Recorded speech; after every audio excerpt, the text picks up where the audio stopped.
FM Greeno and welcome along to episode 7 of Better Than Eddie. So as you can see, we have 4 games left of the season now and we're still right in amongst it. We are 5th in the Premier League with a game in hand on both Man United and Man City, who we could go above if we win that game in hand, and that would put us in the Champions League places.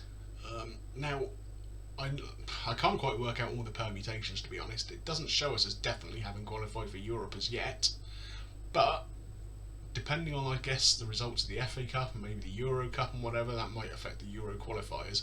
But I'm fairly sure there's got to be at least 7 qualifiers from the Premier League for European competition. Now I can't see any way that we can finish any lower than 6th in the league this season, so assuming nothing weird happens in those cups, I think we're already pretty much nailed on for European football next season. And because of that, I think I don't really have a choice but to try and extend the save for a season. I know the brief originally was to try and do better than Eddie Howe and stay up in the Premier League. Well, clearly we've exceeded that, and we've taken the club a step further. So I think it's only right that we try at least one more season and see if we can maintain that kind of form and go on a little bit of a European tour with Bournemouth, which would be nice.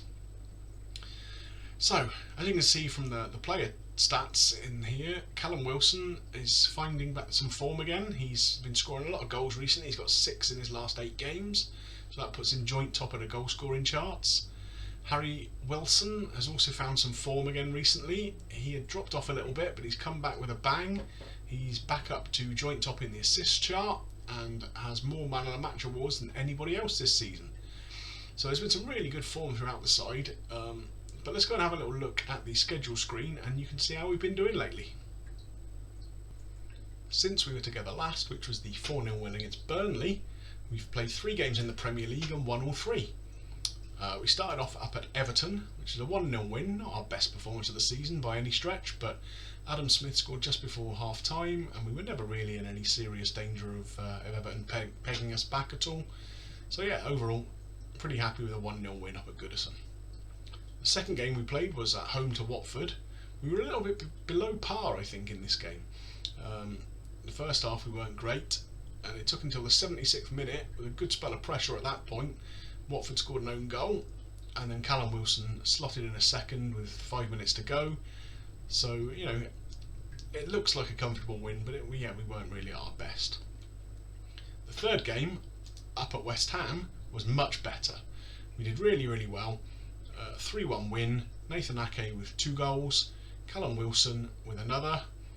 We looked really dangerous in set pieces all game, which is where Ake got his 2 goals, both headers. Good all-round performance. So hopefully we'll get more of the same against Aston Villa today. Let's go and have a look at how we're set up for that match. As you can see, we're going with the formation that we've used for most of this season. It's served us pretty well so far, so if it ain't broke, don't fix it. You can see on the right hand side of the screen the kind of form everyone's been in. It's a sea of green, even down in amongst the fringe players who don't play that regularly. When people have been coming into the side, everyone's sort of been picking up their performance levels, and we haven't really noticed a drop in form when people have had to drop out through injury or just a lack of fitness or anything like that. We have got 3 players who are now out until the end of the season. Jack Stacey will be out for 5 to 6 weeks. Dan Gosling is out with another knee ligament injury, unfortunately, so he's going to be out until Christmas time. And Jordan Ives going to be out, just till the end of the season, really, I think. Neither of them are nailed on starters, to be honest, so it's disappointing, but not the end of the world by any stretch of the imagination.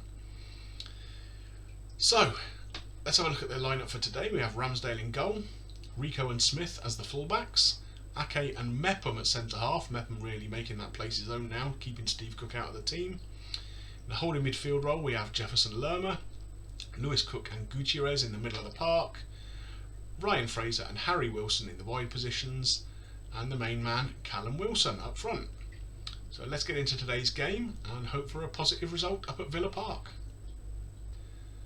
So I'm really hoping for something positive from us today. We've been in such good form, and in fact the form being so good, a lot of our players are getting noticed by other teams. So like Steve Cook's being linked with a couple of people, Lloyd Kelly too, Adam Smith been linked, not with teams any better than us I don't think, but it's interesting we wouldn't be wouldn't be wanting really. The one I am particularly worried about though is Nathan Ake. He is wanted by Manchester United and Barcelona currently, so yeah, hopefully we can qualify for Europe in a maybe if we get a Champions League place, that will fend them off. My goodness me, we're 40 minutes into the game and we have not had a highlight yet. In fact, we're going to make it all the way through to half time. Goodness me. Well, we picked a good one here for the episode, haven't we? In fairness, we've had the better of the game so far, so we're not going to be too hard on them. Jason Tyndall thinks we should tell them it's disappointing, but I don't necessarily agree. I think we're a bit unlucky not to be in the lead. So let's send them out for the second half. Similar kind of mindset. We don't really need to change anything. I mean, it would be great if we could win today, but it's not the be-all and end-all if we don't. Wilson here with a free kick, and who was that who headed against the bar? Probably Ake, I think, but a foul was given, and Aston Villa get the ball away. Looks like we've got another chance here from a set piece. Ryan Fraser to take. Whips the ball in. Oh, just wide. I really thought he was going to dink that one to the back post again, but yeah, had a fairly good effort. Unfortunately, just not on target. Here we are. Oh my goodness me. Mepham robbed of the ball, but a good strong hand from Ramsdale pushes it away from the goal. Jack Grealish has picked up a knock, which I can't say I'm too disappointed about. Clearly one of their main threats. Villa building an attack here now through Target into McGinn. He's a dangerous player, of course.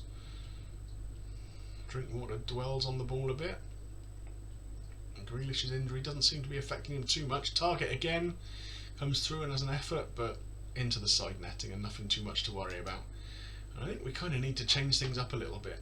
I've been talking up the big form that we've had, and nobody's really put in that much of a performance today.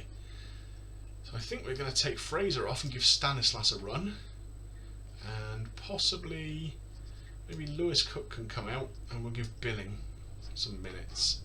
I might swap him and Gutierrez around. Billing prefers to be in that box-to-box kind of role, and coming up with fresh legs, I think it's probably a better option than Gutierrez. So let's confirm those changes and get back into the game. Let's give them a little shout of demand more. Hopefully that's motivated them a little bit. I think we might even think, let's wait for this highlight to play out. We might think of going to an attacking mentality if we don't pinch a goal here. So Callum Wilson to Harry Wilson. Across to Stanislas, he's just come on, unfortunately robbed of the ball. Is this going to be a counter-attack from Villa, or are we going to win the ball back again? Looks like it's Villa's highlight. Get a foot in perhaps. There we are. Stanislas redeems himself a little bit, up to Callum Wilson. Harry Wilson now, knocking the ball around nicely. Adam Smith coming up on the overlap. Gets to the byline. Gutierrez down to Stanislas. Oh, and he slashed at it. A wild effort, unfortunately. We have a corner now. Harry Wilson to take on his trusty left peg. Comes in. Oh, goodness me, we've hit the woodwork and cleared off the line. Let's get him to show some passion just for the last few minutes. It looks like it's going to be 0-0, but I don't know. I just feel we probably had the better of the chances. We're not going to throw it away here, are we? Oh, goodness me, we nearly did. I don't know if that was a save or whether it was just blocked on the line, but yeah, it was a bit of a scramble. And another effort from Samatta there, a bit of a wild one, and thankfully not on target. Well, there we are. The first game we haven't won for a little while, sadly, so not the best one to show you. No goals. I guess a fairly even game, but it's another point towards European qualification, so we can't grumble too much. So that's slightly disappointing. 0-0 leaves us 5th in the table. We've missed our chance to go above United and City at this stage. But there's still 3 games of the season left, and it's very, very close. We've got a fairly tough run in, but so have the others. I just checked, and United have got to play Liverpool away, then they play us at Old Trafford, and they got Man City away in the last game. Plus they got a Europa League semi-final against Roma, so they've got to fit those games in too. So, you know, it's a very busy schedule for them. Man City have got to play Norwich at home, which you'd probably expect them to win. Then they have Chelsea away, and of course Man United in that last game. and they have got Juventus in the Champions League semi-final. 2 legs of that still to play. So both of those sides with very busy schedules and a lot of tough games. So if we can kind of maintain our form and get a positive result against Man United, for example, I'm fairly confident we've got a good chance of pipping at least one of them. But let's go through to the schedule screen and you can see the games that we've got remaining. Here are our remaining fixtures. They're not easy either by any stretch of the imagination. First up we have Leicester, who are sitting in 8th in the league currently. We're playing them at home, and it's a game I think we really need to win to keep the pressure on those teams above us. Then we have Man United away, and we finish up with Chelsea at home. Now the way things are set up, I'm fairly confident it's all going to go down to the last game of the season, so we'll come back for that, the game against Chelsea, and we will see then which European competition that we will qualify for, assuming that we do. But in spite of the slightly disappointing result, I hope you've enjoyed today's episode and consider dropping a like on there for me. It'd be great if you can help me get seen by more people and get up the algorithms a little bit. If you'd like to subscribe to the channel and see more content, then please do so. There's obviously some good episodes of this series earlier on, and my save with the Indian national football team called Holy Cow, where we're trying to get them through the World Cup qualifications. Somewhat of a challenge, that one, as you can imagine. Any comments you've got, please leave them below, and yeah, happy to read all of them, any hints and tips and stuff you've got. But finally, thanks for watching, I really do appreciate your support, and I hope to see you all again very soon for the Chelsea game.